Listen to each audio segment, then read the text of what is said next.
Everybody, welcome to the Guardian Credit Union Sunbelt Baseball Championships presented by Troy University. For those in the room, when asking a question, please remember to identify yourself with your name and media affiliation. For those joining us on Zoom, please remain on mute and type your questions in the chat. We are joined now by Southern Miss, led by head coach Scott Berry. Coach, would you please give an opening statement and introduce your two players? I will. Just real proud of our guys, how they responded after a tough loss this morning. We discussed this morning's contest and had to move through it. And we faced the same thing that Appalachian State did. Must win or you go home. And our sense of urgency certainly came out. Very proud of the way our guys competed from all areas. From the pitching side, which we'll discuss in a second, from the offensive side and from the defensive side. There were a lot of variables in that win and a lot of momentum that just kept coming from a team that has played really, really hard. Appalachian State, had to come through that losers bracket and, want to really compliment them and their effort. I know they were tired, they were dead tired, and you could tell, but they never gave up. That's a sign of a good club and leadership under Kermit and his play and his program. So, two players I have with me today is outfielder Carson Paetow and then our pitcher Will Arimstead. Will, I know the last time I think I talked to you, I asked about your 12-6 curve, and you said you were watching Shohei Ohtani. Sure looked a lot like Shohei Ohtani today. Just talk about your outing. Obviously, I tried to emulate his pitch with the idea that it would help me be successful, and I think that it has. So, yeah. Will, you pitched, was it just like 4 times at junior college or in your last year, right? Yeah, my last year of junior college got injured really early in the season, so I ended up missing the whole season. Only do 10 innings. What was the injury? Torn flexor pronator muscle, this muscle. So this is probably your longest outing since that injury? Yeah, well, early in the season I was on the pitch count, so yeah, probably the longest outing in 2 years. So how'd you feel? I'd say, when you're out on the mound in a game and adrenaline's going, you don't really feel a whole lot of pain, but I probably will tomorrow. So. Do you ever just, you go past 4 innings and you're like, still out here? I mean, did that thought pop into your mind at any point? Well, I knew the coaching staff wanted me to go as long as possible to help save arms and give us the best chance possible to win, tomorrow if needed. And so I knew that the ball was mine as long as I could get it done, and that's my mentality going in. Will, it felt like you saved your best out of your year for last. Obviously, you did with numbers and stuff. But before you took that mound, you're warming up, players are in the meeting. What's kind of going through your head before you take this game? I try to think that I try not to let the moment to get too big and think of it just another game.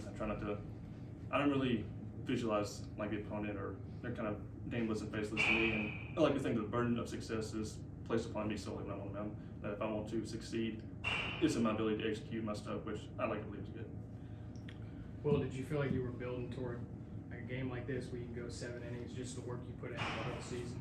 Yeah, I started off, some shorter outings, but as the season progressed, I steadily progressed in the innings pitched and the pitch count, and I think that enabled me and my body to be ready for this outing today. Carson, what was the conversation amongst the hitters after that first game? We kind of knew we had to come out swinging. It was obviously pretty unfortunate that we lost the first game, but we were kind of just playing with the hand we were dealt. We knew it was a winner go home, so we had to be aggressive from the gate, and we just knew that it was kind of do or die. So that's kind of our mentality going in. We had to stay calm at the same time.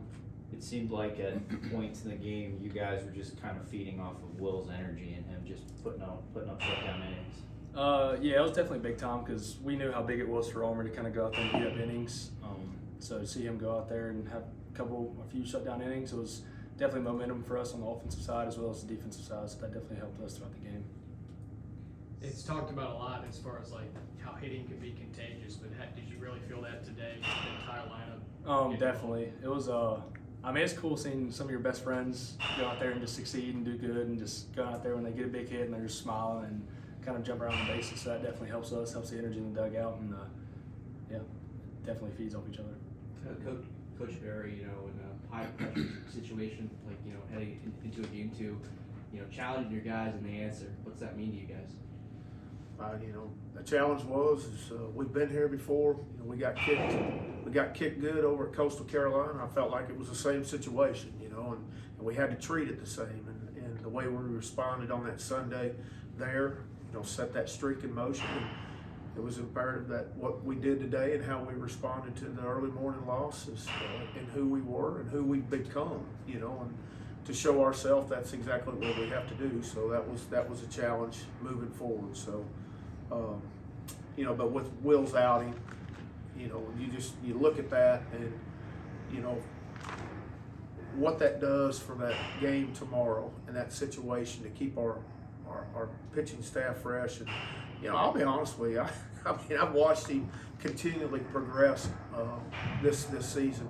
The first part of the season, the two main surprises to me was Sibley in the first half and Will in the second half. And Will has adopted several roles in the second half.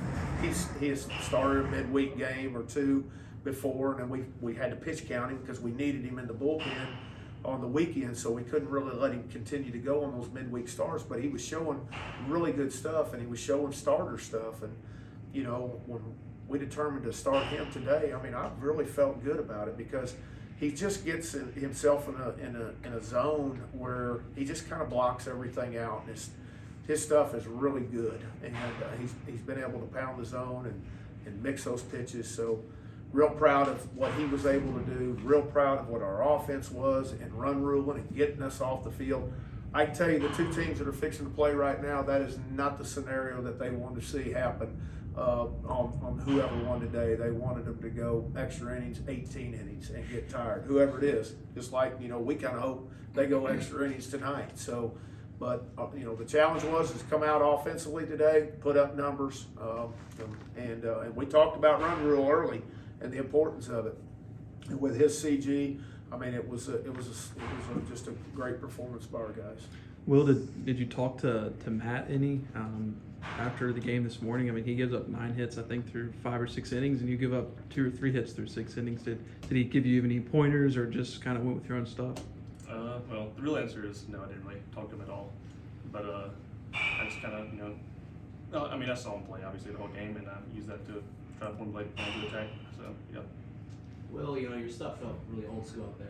Three punch outs, but you're getting these guys to fly out and ground out. How much trust do you just put into your stuff to just throw in the strike zone and trust defense? Well, a lot of stuff in the arsenal is designed to get through contact, like it's the whole purpose of the pitch. So I feel like if I'm able to execute it over the plate, that will be a likely outcome most of the time. Coach, this time of year, you know this is the time where you need different guys to step up, and Will is a great example of that, right? A guy you really need. 100%. Yeah. And I think you saw that out of App State's in the early morning. They took some guys out of the pen that hadn't, their numbers didn't indicate what they were able to do. And you're exactly right. This is a time of year where sometimes the ones that hadn't been counted on are the ones that now are, and they step up. Every day a star is born, and the opportunity was there today. And not that he hadn't been doing what he's doing, but he hadn't gone 7 innings, and he hadn't gone what he did in the magnitude of the game that we face today in a do or die. Scott, I'm sure you've probably got other examples in your head, but just the last couple of years in the postseason, I can think of Storm against LSU, Tanner against Ole Miss the year before, kind of doing similar things. What is it about your program that you think allows for that to seemingly kind of happen once a year, if not? Well, I just think it's winning. You win, and you continue to win year after year, and it just teaches itself to your players. And every one of those scenarios of Storm last year, the guys that were there remember what happened last year, and they start believing. One thing we've been able to do is have that consistency in our program of getting where we are. This is not new, getting to a title game tomorrow. This is who we are. This is who we've been for quite a while now. We missed it last year at our own place, but this is where we're supposed to be, and the moment is set for us to go out for the opportunity. Now it's up to us to take care of the opportunity and meet that challenge. To bounce off that, you also continue the streak of 40-win seasons, 7 in a row now for this program. Jack said longest active in Division I. Yep. Next year's team will need to continue, let them chase them. That's what this is all about. So that's what I told him. Seventh consecutive year, and know, they're going to have to keep chasing us. So, you know, that's part of the goal that we have is to win those games. Coach, you were 1 win away from the regular season championship in the Sun Belt, and now 1 win away from the tournament championship, right? So does that kind of like motivate you guys in a sense, having a chip on your shoulder? Talked about that in the post game. You know, exactly just what you said. You know, I think it's about opportunity, Scott, and that's what we've created for ourselves. We had an opportunity there at the end of the year. Obviously, we would have had to sweep Lafayette, and we didn't. We won the series, and Carolina did what they were supposed to do against Marshall and won it outright. So, you know, we presented an opportunity for us tomorrow, which I'm very proud of, and we don't need to take lightly. And those opportunities don't come, you know, free. You got to work hard for them. So, yeah, I mean, we got an opportunity to win a championship. That's what it's all about. Anything else? Coach, guys, thank y'all. Oh, thank you.